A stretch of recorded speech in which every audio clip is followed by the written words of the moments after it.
Hello and welcome back to another episode of The Damage Report, a Friday episode, which means we're almost done with another week. But unfortunately for most of us, weekends don't really matter. They're the exact same thing. But I am excited for Friday for a different reason, and that is that we are once again joined by the host of the Happy Half Hour, Brett Ehrlich. Welcome to the stream. I'm excited to be here, John. Everything worked out technically. My face, I just want you guys to know that I did eat something at a chocolate factory that has changed my skin. It will probably change my skin tone throughout the telecast, just in a because random color. I'm at my wife's computer and she's sleeping, and I will wake her up throughout this broadcast, but I do apologize for whatever. It's not coronavirus. It's definitely I ate a fizzy lifting drink or something. I don't remember. The snozberries did taste like snozberries, though. It's this actually happened on House. I think you took too much niacin and you ate too many carrots. Yep. By color theory, you've created your face. She's still asleep? Wow. Yeah, I do. She was up late probably because I snore so loud. I would like to add, Happy Half Hour will be airing an episode today, and it is a viral video film school takeover of the Happy Half Hour in a time when we cannot really figure out the live stream because there's too many other live streams to figure out. What we decided to do was just rewrap old episodes of the Webby Award-winning viral video film school. Today's will be Democracy Disasters. From any time between 2008 and 2012. We get a flip-flop from Dick Cheney, master of disinformation, as well as some of my favorite local campaign ads of all time. Awesome. It'll be fun. Pour yourself a drink and fun. Enjoy. And just really fast before we get into it, and thank you for everybody who's starting to watch the stream already. Is it going to, do you think in a week or two, if we're still in this thing, you're going to be doing sort of remote Happy Half Hours? Couple things. Friday post game is we need to figure that out. If we don't figure out Friday post game, we'll do this for the second half hour of it. And then I don't know. For Happy Half Hour, I've kind of built something like this for that, but I can't reliably program that out yet until everything settles into place with main show. So hopefully soon. Okay, and maybe not live, maybe filmed and then upload or something. Yeah, definitely. But it would be like a live stream feel. I might just call you up, John, on a Thursday afternoon and be like, hey, I need a drink. You want to have one? And then we'll go through stupid things. I apparently still have a couple bottles of rum from the wedding, so we can work through that. Nice. Before we jump into the news, and I will let you know, we're going to be talking obviously about the ventilator fiasco. We've got interesting fallout from Florida's decision to have the primary a couple weeks back. We will have garbage people. It is a Friday after all. And AOC on the floor of the House, some great comments there. But comments are already coming in with Wes Crosby saying, keep up the good work, John. Thank you, West. Very nice of you. Matthew says, John is a gangster. Keep it hood, blood. I don't know if that's a sarcastic comment. I would describe you that way, 100%. Well, that's how I've described myself in my Twitter bio for literally years, and it's finally catching on. John is such a blood. He saw how blue my background image was and tried to turn my face red. Actually, it's not John's fault. I would like to point that out. I could probably fix this in the stream, but I'm not going to, because it's the apocalypse, and not everything's going to work out. But anyway, thank you to everybody who's already in the chat. We will be reading your comments throughout and your super chats too, and please like the stream to help spread it. Anyone you can help bring in is very important in this time for keeping the show and the network sustainable, and so we really do appreciate that, and especially those of you who become members. That is just awesome and more important than ever. Okay, with that though, why don't we jump into the news? Yes, okay. Last night, Donald Trump was interviewed by journalist Sean Hannity, and he brought up his theories about New York City's stated need for more ventilators. They're saying they need thousands more. What does the president think about it? Let's listen. But I have a feeling that a lot of the numbers that are being said in some areas are just bigger than they're going to be. I don't believe you need 40,000 or 30,000 ventilators. You go into major hospitals sometimes, they'll have 2 ventilators, and now all of a sudden they're saying, can we order 30,000 ventilators? So, look, it's a very bad situation. We haven't seen anything like it. But the end result is we got to get back to work, and I think we can start by opening up certain parts of the country, Farm Belt, certain parts of the Midwest, other other places, but. Okay, so the most important part there, and we'll get into the other places thing, but the most important part there is New York City is saying, or New York is saying, that they need, tens of thousands of ventilators, and I just don't think that that's true. That's what Donald Trump, scientist, diagnostician, medical expert, says. I guess they're just making it up. Brett, I guess they're just exaggerating. It's not just him. It's also Dr. Deborah Birx today said that there are tons of extra ventilators just kind of lying around. We have 1,000 to 2,000. If they want them, they can claim them. And it's tough. You want to think, I don't know, there's something about her presence that makes me think, oh, I can trust her. And that's exactly why she's been chosen. That, and she agrees with the president. But just because you have like 45,000 cases in New York, yeah, you would assume that a certain percentage of those, especially when you look at the graph, that is our increase in cases is a steeper incline in cases than Italy and China both had. Yeah. So what's unfortunately happening is they are trying to cover for themselves by saying that it's not a big problem. Look, and then point at numbers that are old by definition. And two, I think the second thing, I guess, is they're just looking at numbers that are old by definition. They are trying to say that, look, not all ventilators are being used right now. Who are you to plan? But all the other people who are running these states are saying, I need to plan. That's my job. Yeah. I've been doing this for a while, and I'm not just trying to cover my own ass. Yeah. The numbers, like you said, 45,000 cases, 519 deaths in New York alone. 134 people died in New York yesterday from this. Yeah. 92,000 cases in the US, 1,400 deaths. And it's just shooting up. I remember yesterday I went to do a tweet updating the numbers, and the numbers were right at 69,000, so I decided not to do it. I decided to wait. And now we're at 92, and it's been less than a day since that. But Trump still, in that interview with Sean Hannity, was bringing up his, in a couple weeks, we're probably going to be good. Really fast on that doctor that you mentioned, Dr. Birx. If you at home aren't sure if you should trust her, here's a quote from her earlier today. Trump is so attentive to the scientific literature and the details and the data. I think his ability to analyze and integrate data that comes out of his long history in business has really been a real benefit. So I think maybe not. Maybe not 100% trustworthy. Maybe she's trying to get in good with Donald Trump. He's a marketer. He's good at marketing, and that's literally all he's good. He's excellent at marketing. He might be the best ever at marketing, and I'm willing to give him that. But you can't market your way around all these data points. And if I want to give Trump the benefit of the doubt, he's doing something that itself is absolutely maddening. Maybe he's trying to tell the stock market that there will come a time soon when things are back to normal. It is frustrating to observe that dynamic because these stock managers and all these business people are you think of them as titans of industry and people that are very, very strong and smarter than us and better than us. But if they just need some president to go, it's going to be okay.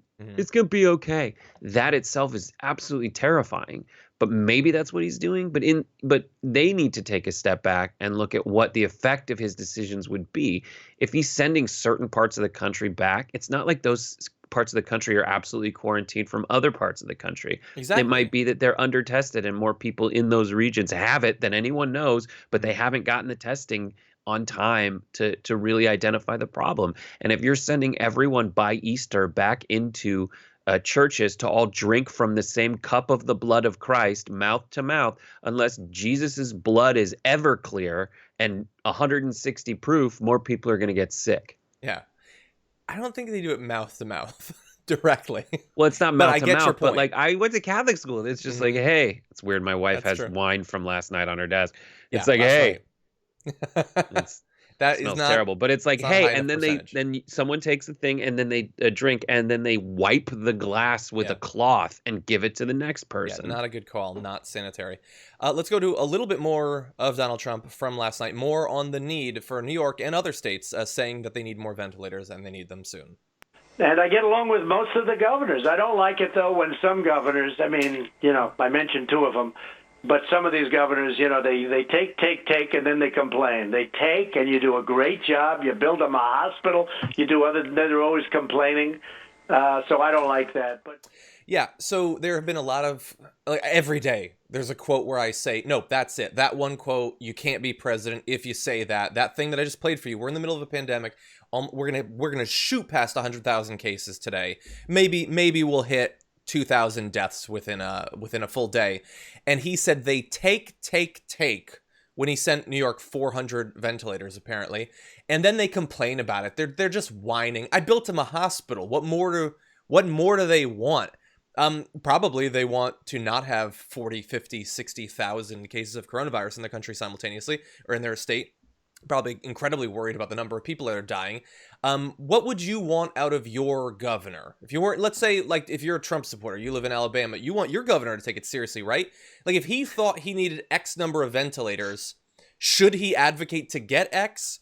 Or should he accept 5% of X and then just, like, shut up about it? God, why are you whining? They built you a hospital. Let some people die. That is the message that's screaming from it. And once again, he congratulated himself again, super fast. In his remarks at the press conference yesterday, someone broke it down where they had the printout, the transcript, and they highlighted every section that was him congratulating himself, and it was 25% of the total word count of his address was saying how good of a job he thinks he's done as we shoot past 100,000 cases. Yeah, and it's not just for the governors to ask and be happy for 5%. It's that they have to be nice to him the whole time. Mm-hmm. They have to genuflect. They have to say, oh, President Trump, you are doing such a good job. Thank you so much for every little ounce of what you're giving me. Thank you, sir. You're so great. And then turn around and another frustrating thing is he said, I mentioned two governors there. One was Andrew Cuomo, I assume. The other was Gretchen Whitmer, who he didn't even mention by name. He called her the young female governor. I think you and I know who I'm talking about. And he was actually talking about her. And I don't think he knows who he was talking about, or else he would have used her damn name. Mm-hmm. She had to come back, and she tweeted back at him saying, hi, President Trump, that governor was me. And I very respectfully asked you for things, but and here's what I need. So you said you stand with Michigan. Prove it. I was we had our morning meeting for the main show, and Cenk was mentioning that that Whitmer is on, theoretically, I guess rumored to be on Biden's short list. Yeah. So now, if you look at what Trump would be, and what you would assume Trump would be doing, having known him for 3 years as president, he is picking political fights with people that he thinks he has to be enemies with in his reelection campaign. And so now who has he picked fights against? He picked fights against Michigan. And he's going to try to drive a wedge with Michigan, who's had it bad enough, hard enough for the last 15 to 20 years with the auto industry. Yeah. And now it's going to be, that might be Biden's VP if it goes there. Yeah. And she said, by the way, I think in an appearance this morning, quote, what I've gotten back is that vendors with whom we've procured contracts, they're being told not to send stuff to Michigan. It's really concerning. I reached out to the White House last night and asked for a phone call with the president. So she seems to be implying there that people that they had already contracted to produce ventilators to sell to Michigan are being told not to ship things there. I mean, look, if she's making that up, that's insane and needs There's to no come way out. she's But making that yeah, up. Exactly. I have to especially because that's absolutely 100% in line with what Trump told governors to do in the first place. He kind of said, you guys are on your own. Go procure your own contracts. Yeah. So that seems to be what she did. And he then comes back at her by saying, no. Yeah. And not even telling her. Behind her back, it seems that he's negotiating. So he's going back on it. Maybe he saw the negative PR from trying to tell them to go fend for themselves. It's just extraordinarily frustrating. Alpha move there. We got a couple more angles on this, but first, Melissa says, have a drink on me. Thanks for doing what you do, guys. Thank you. Aww. We will take that money and we'll put it into liquor. Actually, I can't because it goes to the channel, not to me. But if I could, I would. It's fine. I took some bottles home from the office in case we needed to shoot happy half hour here. Vane Sparky says, put Emma on and get rid of these two. Well, first of all, I put Emma on all the time. Second of all, it's my show. That's weird. She has her own She show. wouldn't approve of that. She likes this. I think she wants to do her show, not also my show all the time. Yeah, Rebel HQ is making videos right now. Exactly. So. You can watch them. They're great. That's and like watching HBO and being like, why aren't the AMC shows on this channel?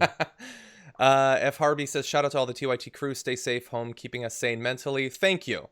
Thank you. We're like a sponge. We'll take the insanity so that you don't have to. And Luck Dragon, I love that name, says, call me heartless, but I have zero sympathy for the Virginia pastor who died after putting hundreds of thousands of innocent lives in danger for agreeing with Trump's idiocracy. I mean, I have sympathy for ignorance and terrible decisions. But yeah, there are people who said it was a hoax. It's made up. Don't listen to these people. And at least in that case, if that's the one I'm thinking of, died like 9 days later from the disease that they had said is a hoax. And I'd also say, Luck Dragon, go rewatch that episode, that part of Neverending Story where like Atreyu is scratching Falcor's neck, and he's like, "Oh, I like children. That feels so good." It's not good. David Baker says, thanks for killing it all week with your production work, Brett. And John, thanks for being a bit of reality during these crazy times. John and I have both been independent inventioning this and very seldom actually reaching out and saying, like, how does this work? It's been fun, though. It has been fun. Debts Without Regret says, John has that I just smoked a blunt for breakfast face. I guarantee I did not. I'm not saying that I'm not chemically stimulating, but it's mostly Monster. Jana, thank you. Exactly. I also have coffee. I'm combining it. And I already drank coffee before.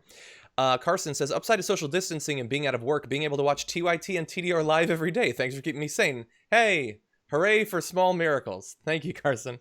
And Luck Dragon said, agreeable quote from Tim Russ, maybe we could appease the virus by throwing a billionaire into the volcano. Okay, we're not at the human sacrifice. It's a second super toxic thing from Luck Dragon. That's pretty entertaining. Bringing the salt. And I think Tim Russ is this actor from Star Trek, if I'm not wrong, Tuvok. Little Yumper says, not much, but upgraded my membership to producer to try to help. Keep up the great work. Thank you, Little Yumper. That is awesome. That's awesome. And Michael German says, nice Kallax wall. Do you have an unblurred out picture of the wall? I'm going to try to post that. So unblurred photo. Yeah, you just can't collection thing. You can't of your wall. You can't broadcast that because you have a game called Dixit. That's which you can see. On their channel. Anyway, we got a little bit more on this, so why don't we jump back into that? Here we go. Do I only have one? No, I should have two of those. Unfortunate. Okay.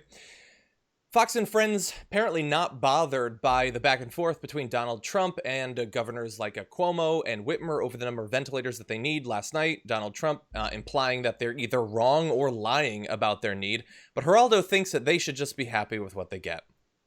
See, for instance, Andrew Cuomo saying 4,000 ventilators. What am I going to do with 4,000 ventilators? I need 30,000. Take the 4,000, Governor Cuomo. It's a start. I understand from Dr. Birx, Ambassador Birx, on the president's coronavirus task force, that there are still available hospital beds in New York, still available ICU space and ventilators. I understand. It's my city has been hurt, and people are really afraid. But let's get on the same page when it comes to telling the American people what we're doing and where we're going. This is not the time for partisanship, not the time for politics. Rally around the commander-in-chief. He's the wartime president. Let's win this. Okay, there is so much that I hate in just that little video. They like the narrative that they want. Like, you have a narrative, you're supposed to create things to say around it to lead people in that direction. You're not just supposed to say, he's the wartime president, rally around the wartime president. It's the most bumbling, obvious version of their hope for what will happen. If Cuomo thinks they need that amount, it would be negligent of him, in the extreme, for him to just say, well, they gave me 400. I don't want to be a whiner in this time. That's insane. But even still, if you're a Trump fan and you love that he's the negotiator in chief, the art of the deal guy, then you should also, if this ridiculous situation exists that Cuomo is overstating it, you should actually respect Cuomo because he's going in with a very intense first offer. Mm-hmm. Like it's just a cult of personality. It's just people looking for an excuse not to like someone and not to think. Yeah. And it's just, and Ainsley Earhart, she's the worst. Later in that same in that same interaction, she just literally repeats what Geraldo was saying. Take it and be happy with it. And that's all they're all looking for. Excuse me. That's all they're all looking for. It's very frustrating. Yeah. Yeah, she said at some point it was effectively, let's stop playing the blame game. No, but that's the thing. Like, I'm not a Cuomo fan or Cuomo defender. He's not playing the blame game when he says, we don't have this thing we need that will stop people from dying. We need it. Give it to us if you can. Force companies to produce it if you can.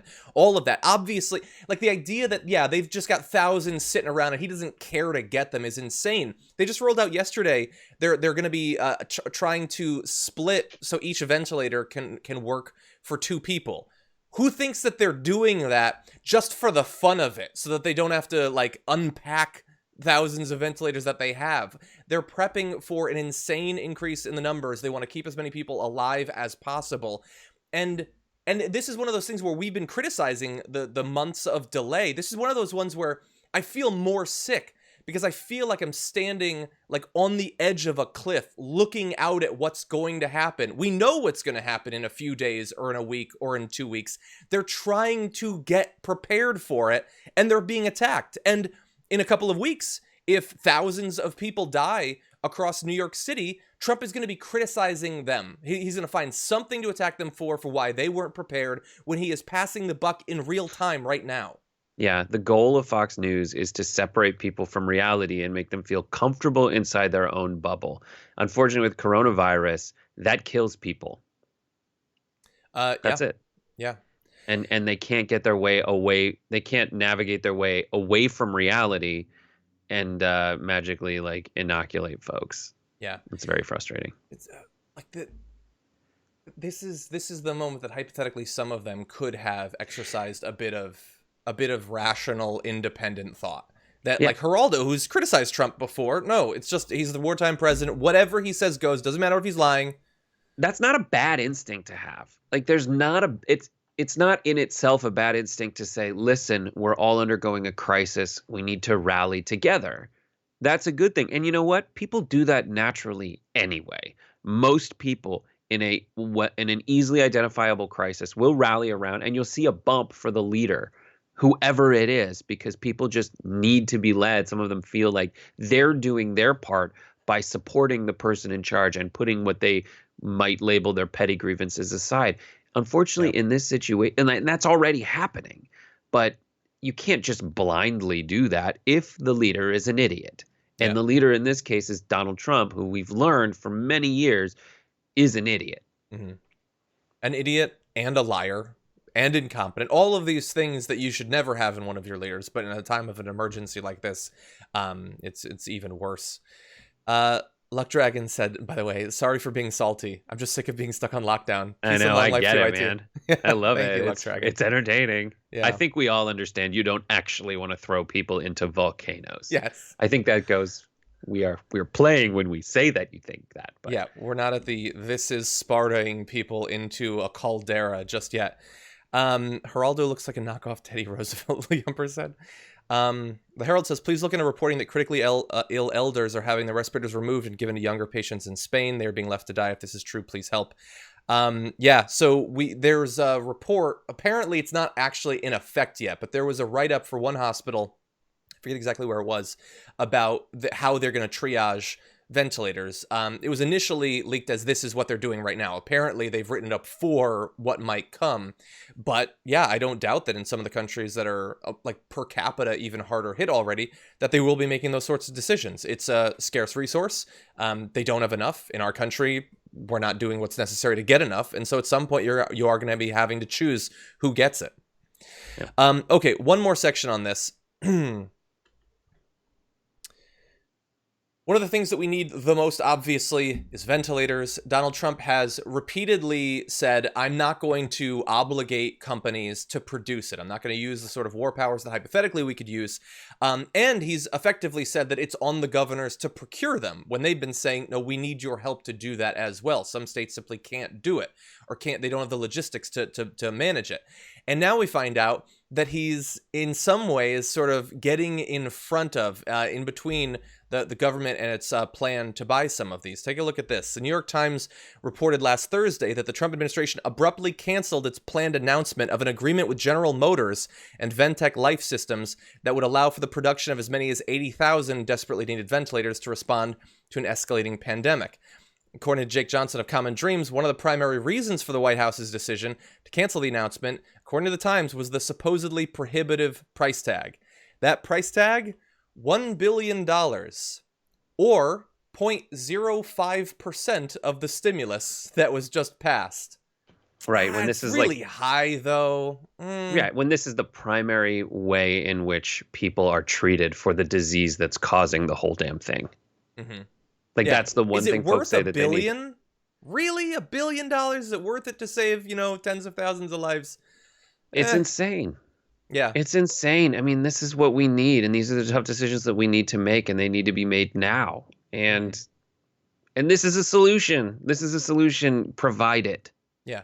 Yeah, the $1 billion for the 80,000 respirators, which, by the way, are needed right now and will be needed for future pandemics. That $1 billion, our military has planes that individually cost more than $1 billion. Not for like all of the planes or to come up with the plane. A plane costs more than $1 billion. And that's why I tweeted this morning, like, as an outsider, if I'm just watching the government's response and I'm trying to come up with what do they think the worst case scenario is in this entire pandemic, it seems like the worst case scenario for them is like in a year, we got all these respirators we don't need anymore. Like, what are we going to do with them? Now, that's not a worst case scenario. If we end up having to pile up respirators in the Mojave Desert, I'm cool with that. And if, first of all, we won't. We will definitely need them. We could ship them around the world to help out other countries that are going to be hit by future things. Or we could save them for later. We have a stockpile of oil. Our stockpile of respirators is laughably, shamefully small. This is an opportunity to fix that. For $1 billion? Who the hell cares about $1 billion? And Alaska Airlines just got twice that. They were like, hey, Alaska, here you go. And they're still trying to make people like, hey, you should do. This is what I hate about the bailout, is that, like, all the companies are still trying to find ways to furlough workers. Like, they get $2 billion, and that's ostensibly to use that money so that they can pay people who are not needed to come to work, because Alaska curtailed their flights by 70%. Yeah. And so they're trying to like pivot around and say, hey, you guys should go find a way to get paid, maybe file for unemployment or something. Maybe you should take some paid leave. Oh, what, this? Oh, this isn't $2 billion. This is a movie prop. Yeah. And the Amazon sending out emails to all of its workers asking them to like either volunteer or give to charity. And it's like, you're the biggest company that there ever has been, and the richest guy ever. Like, yeah, and it's fine, and I'm fine with encouraging people to help out when you can, but also all these companies that are looking. This is a new version of something that's always happened, where you hear about McDonald's and Amazon telling their employees, here's how you supplement the insufficient income we provide with food stamps. Yeah, 100%. That's it. They're always doing that. Yeah. They are always trying to look for the government as a welfare program. The employers, not the employees. The employees do it because they have to. The employers use the government because it lets their CEOs and other corporate people take home more money. Yeah. Yeah. Hopefully people are watching. I hope. And seeing things like the Facebook email asking people to contribute to something. And they said, for every dollar you contribute, we will contribute up to $10 million. And I thought, I know that to a regular person seems like a lot of money, $10 million. To Facebook, that's like the sweat off their brow. Ping! Yeah. Do you think Zuckerberg cares about $10 million? Like, don't send that email. That's just what insulting. Zuckerberg just give $10 million cares about, and don't say anything. You know what I am 100% certain Zuckerberg cares about? What? What you think. What everybody thinks of him. Well, I'm not happy. Well, that's the thing. Make it loud. Say it clear. Make sure that he knows that you're upset with him. Because the reason that they do that in the first place is because they want good PR. They think it's a good idea to say, hey, give me $1 or give them $1, we'll give $2. Look at us, we're super benevolent. But if you point out that thing they were doing to make you like them more actually makes you more frustrated with them for the exact same reasons you've always been frustrated with them and they've never learned from, then he will continue to make it $3 with no cap. Who knows? Yeah. Ridiculous. By the way, I saw this super chat from Jenna's Hidden Gems. It says, live in Wisconsin and my mom's a nurse and says they're not testing unless you're admitted to the hospital because there's not enough tests to test anyone else. Rural areas are extremely under-tested.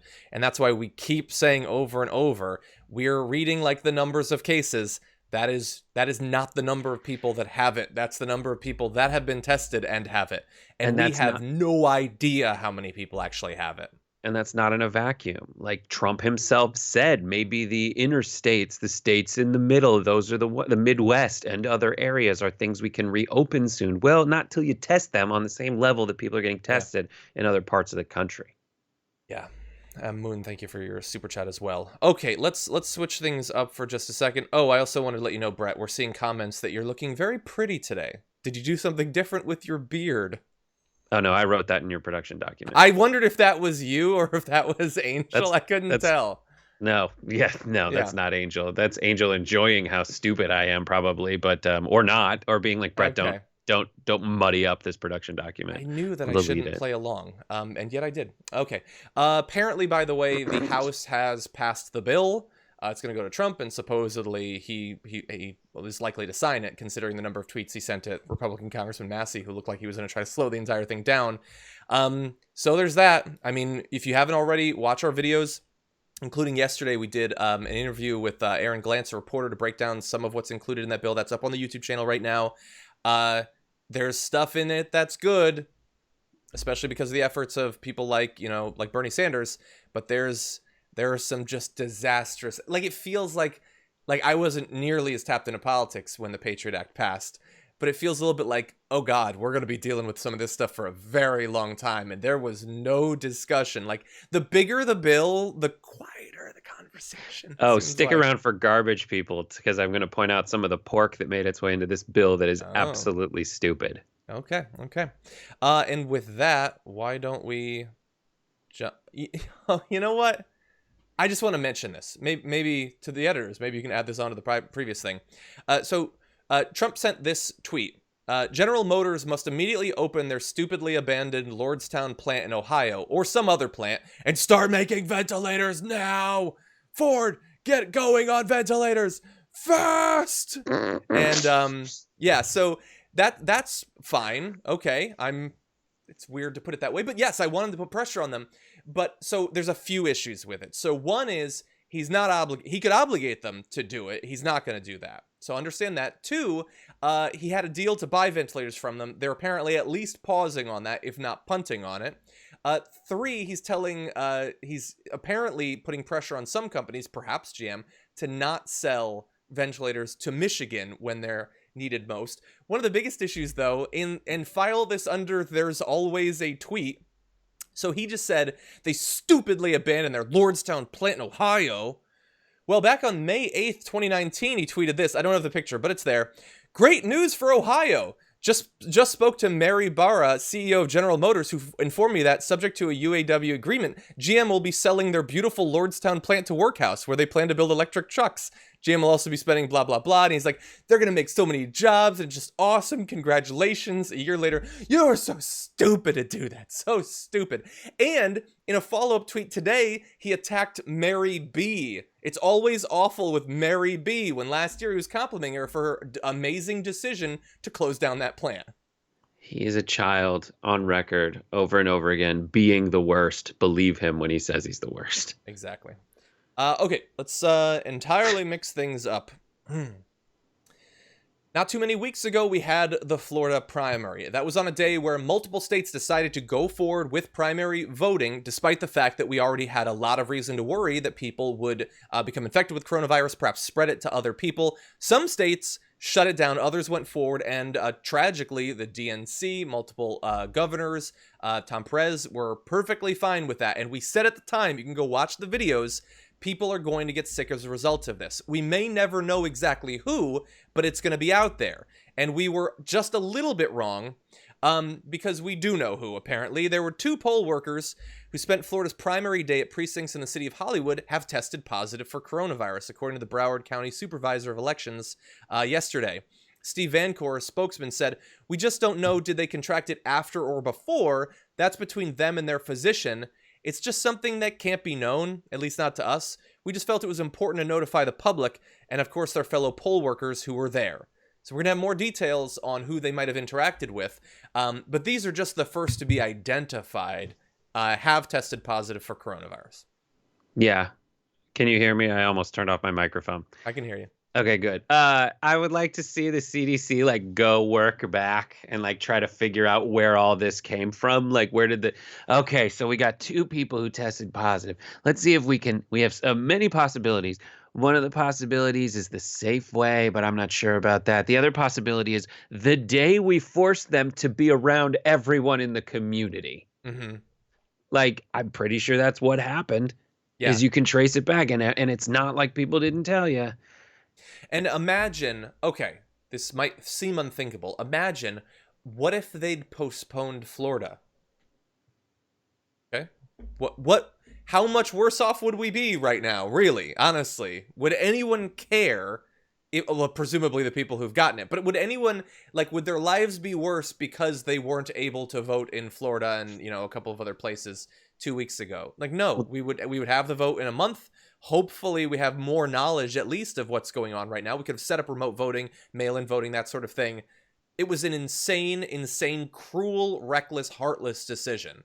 Well, they didn't vote in Ohio, and that state is on fire. That's true.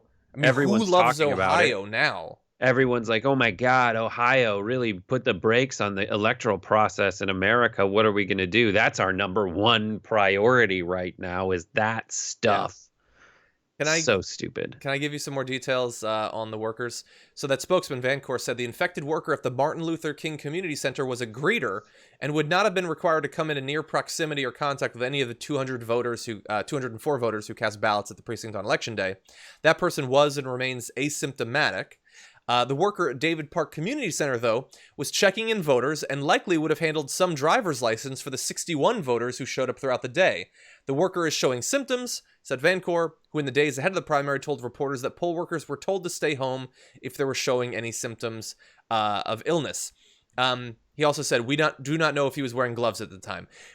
So, yes, so if they were symptomatic, they should stay home. The issue was many people are not, but can still spread it. The issue also is, hypothetically, that person, I don't know if it's a guy, but I'll say that person could have gotten it on Election Day from a voter who already had coronavirus. Like, that, all of these things were clearly known and stated beforehand, and now it's like, well, like, I don't know how we could have possibly got it. Maybe just touching a bunch of people's filthy driver's licenses and then touching the next one without gloves. Voting is the worst thing, not for democracy, it's great for democracy, but voting is the worst thing in combating a pandemic because people have to be in the same place and they're touching the same things, they're near each other. You're creating a situation in which everybody interacts with everybody else.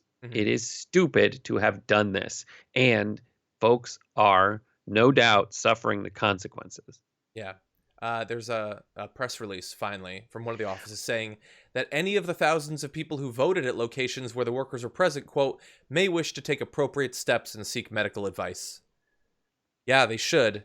The issue would be that if they became infected with coronavirus on that date, it's been a couple of weeks. They've almost certainly spread it to other people since then. Those people will have no idea where they got it from. The original people probably will have no idea where they got it from, if they even remember where they voted. The entire thing was such a disaster, and it was a disaster that was predicted, and now it's playing out. We'll see how many more of these stories we find out about in the near future. We learned a lot. We learned that the guy in Florida on the primary, we learned that the guy who said Castro didn't have too bad a reading program isn't liked in Florida. Mm-hmm. Wow. Big lesson there. Yeah. We have a super chat, by the way. Gina Jones says, I was a poll worker in Florida on Election Day in Hillsborough County at a small precinct. I am not experiencing any symptoms. Good. I'm assuming you're also not infected. It wasn't clear from that, but hopefully you are not. but no one should have been put in the position where if they were a worker, that they had to come in, that if they wanted to be able to vote, they had to expose themselves to it. It's hitting all over the place. Did you see, by the way, Boris Johnson? Yeah, Boris Johnson's got it. Prince Charles got it. Yeah. Whew.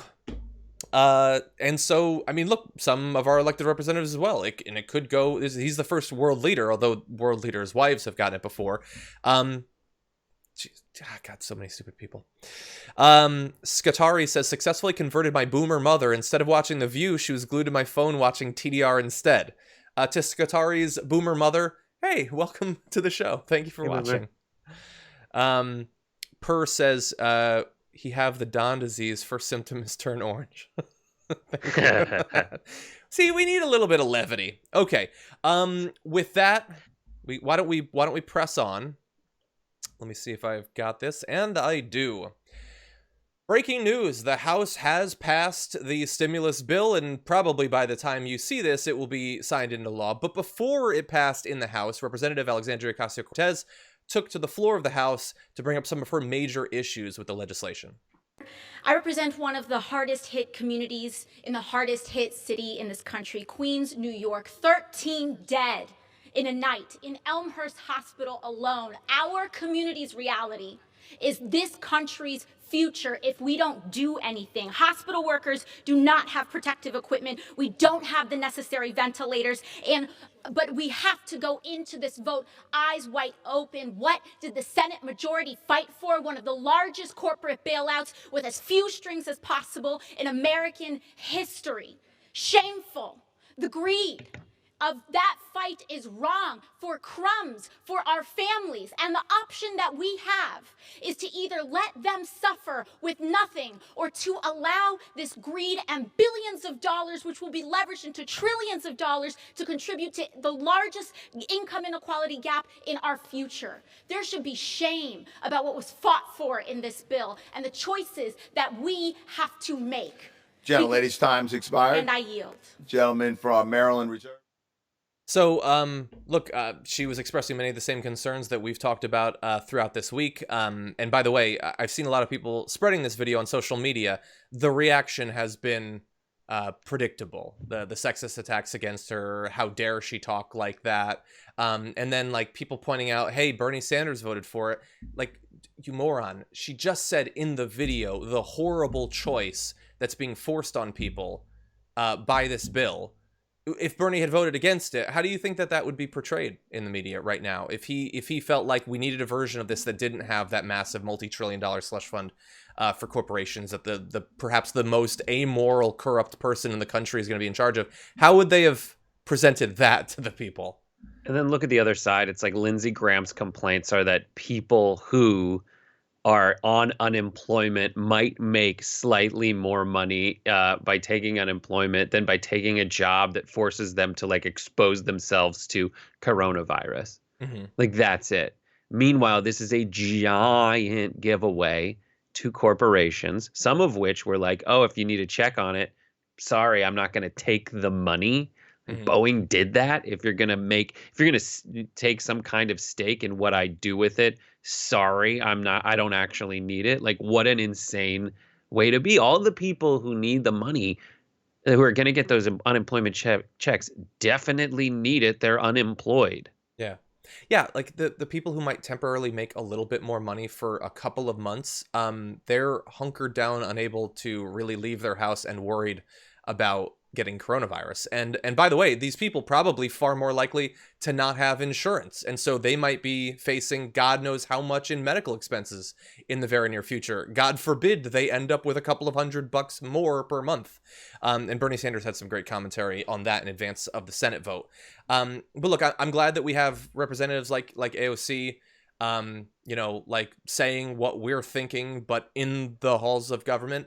I hope that those people have more control over the follow-up legislation. I don't have a lot of faith in that. I think it's insane that she's being attacked by a bunch of Trump supporters who say that one of the reasons they supported Donald Trump was that they were sick of the way things were going. They wanted someone to come in and drain the swamp. She's speaking out against literally trillions of dollars being handed over to the wealthiest individuals and corporations in the country, and they're pissy about the tone she used while doing it. Yeah. Steve Mnuchin got trillions of dollars that he's going to hand out, and they still think that Trump is draining the swamp. Like, maybe he's soaking up the swamp with bills. Like, it takes a lot. Him stronger. He drinks the swamp water. You know how, like, in Fortnite, there's the, like, Slurpy Swamp or whatever, where, like, if you wade around in the swamp, you actually get more shields? Yeah. That's what he's doing. That's how he functions. He wouldn't get that reference, but yes. What? I don't think he plays Fortnite. He doesn't get it. I was like, you do. No, I do. We haven't played in a while, but I would hope you do know that on the new map that area exists. I've been playing Breath of the Wild. I'm sorry. But yes, I do get what you're saying.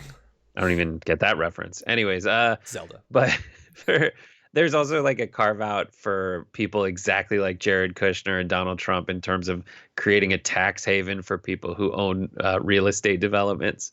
Like, these are the things that are in there. Politico has an article called let's see. It is called "Who Got Special Deals in the Stimulus and Why They Got Them." Yeah, that's just all these things that I know why. Happen. And they're hoping, they were like, all right, there's only 100 of us to get together and say this. Like, can we do this? Can we not? Meanwhile, when in the House being different, the last bill, the second aid bill that was less a stimulus and more just like an aid bill that went through the House and Mnuchin first before going to the Senate and forcing them to do it, even though McConnell did everything he could possibly do to delay that vote. Mm-hmm. There were 40 Republican Congress people who voted against that. Mm-hmm. Yeah, I mean, they are on record. That's all AOC was talking about beforehand. And what she's calling out people for right now is making sure that folks have an opportunity to go on record and say what they want in this bill and what they don't want in this bill. Yeah. Okay, one more topic. Garbage People is coming up in just a sec. But K Musique says, y'all stay up, fam. We need y'all. Thank you for that. We need you too, especially in the chat, because this would be very sad if it was just me and Brett. Let's see. Thanks. Gina I mean, I would have fun with you too. No. But it wouldn't be the same. Gina Jones says, no, I am not infected as far as I know, but I did see my doctor this past Wednesday, and the only thing affecting me right now is pollen because there's been no rain the last few weeks. Yes. There's a lot of things that hypothetically could mimic some of the early, most minor symptoms. Let's see. Svetoslav says, if only we had a virus that only infects old elites, those in power, it's a very effective way to clean house and get progressive agenda passed. LOL JK. Yes. We are not advocating for the murder of anyone. I want to be very clear about that. I think we scared people into saying JK. Saying JK. Well, you got room in the comment. You can do that. People are saying Brett is making John look even more pale because his image is all saturated. I'm gonna see if I can apply a filter to that. Anyway, okay. With that, why don't we go on to our last subject, Brett? What do you think? Sure, I'm down. Let's do it. Okay. It's Friday, and it's time to take out the garbage.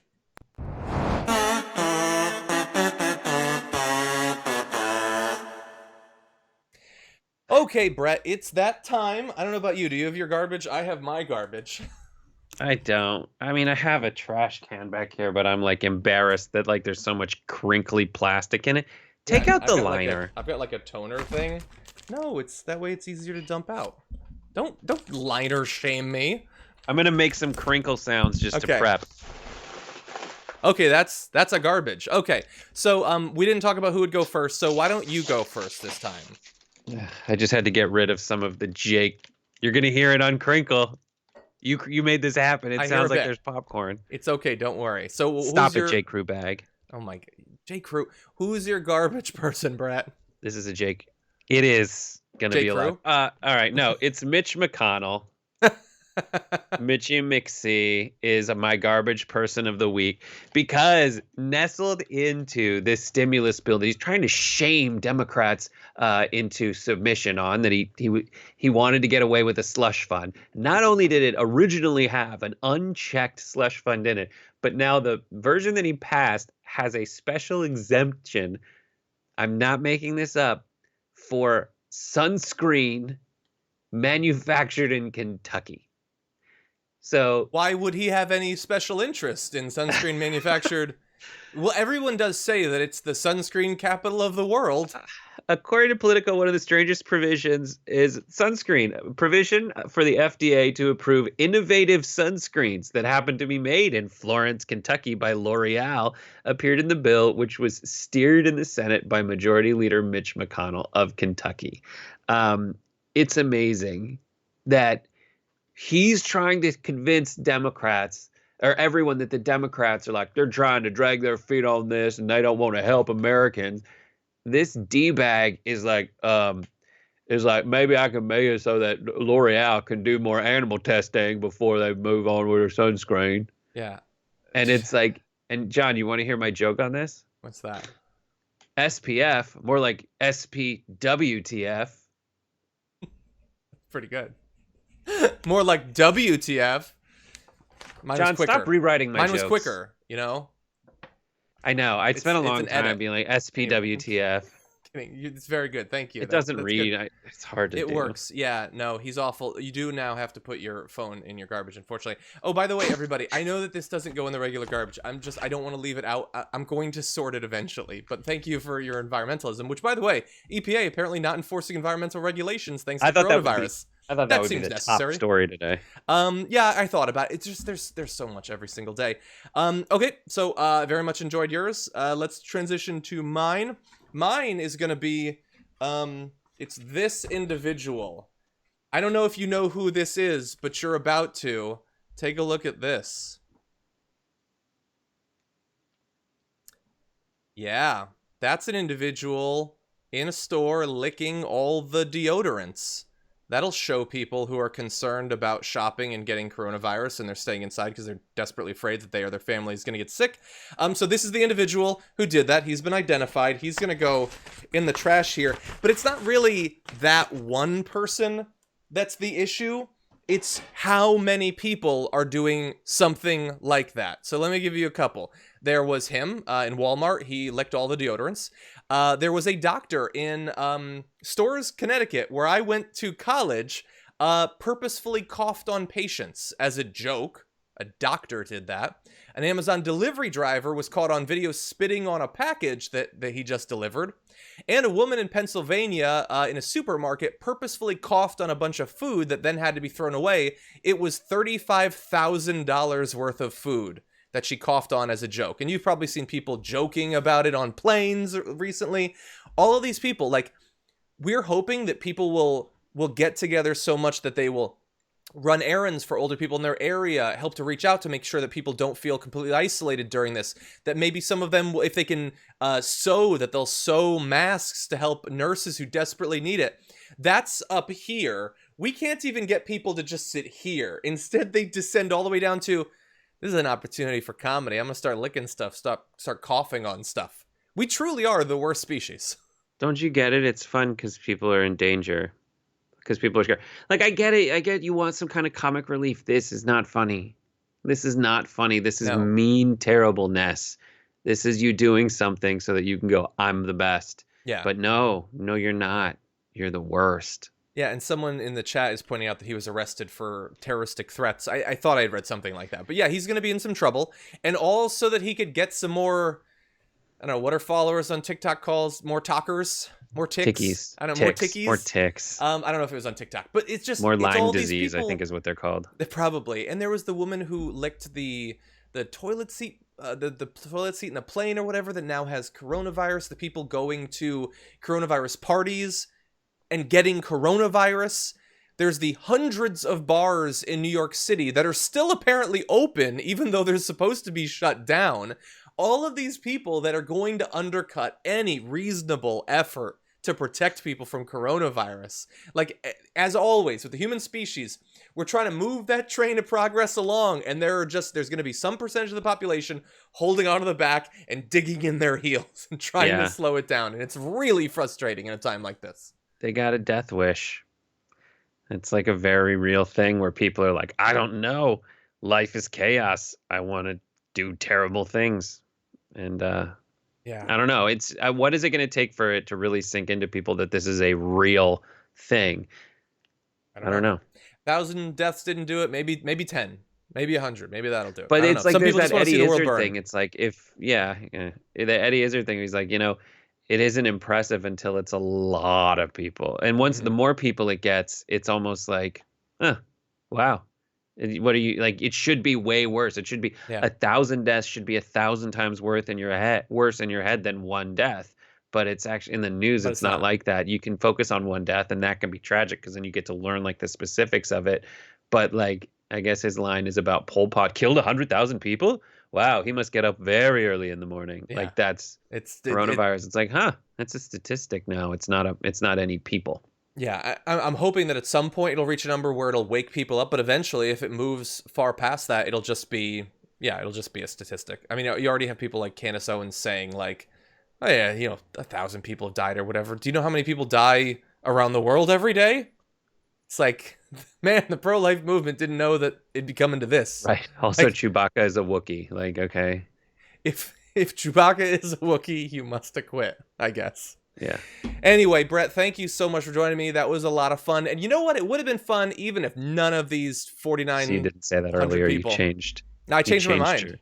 You changed your mind based on my very reasonable reaction to your statement. I am changing my behavior based on social pressure, the same way I hope all the people I just put in the trash will change theirs. Anyway, thank you so much, Brett. Everybody at home, thank you for joining us. Please subscribe and hit the bell if you haven't already so that you can see when we have future streams. In general, the full show will be going up at 10 a.m. Pacific, 1 p.m. Eastern. And other videos will also be going up on the channel, so you're going to want to check the channel for those. But we really appreciate everybody who was chatting, was sending in the super chats. Everybody's become members. It's really awesome of you. We rely on you, and thank you. So Brett, we'll see you soon. Everybody at home, we'll see you on Monday.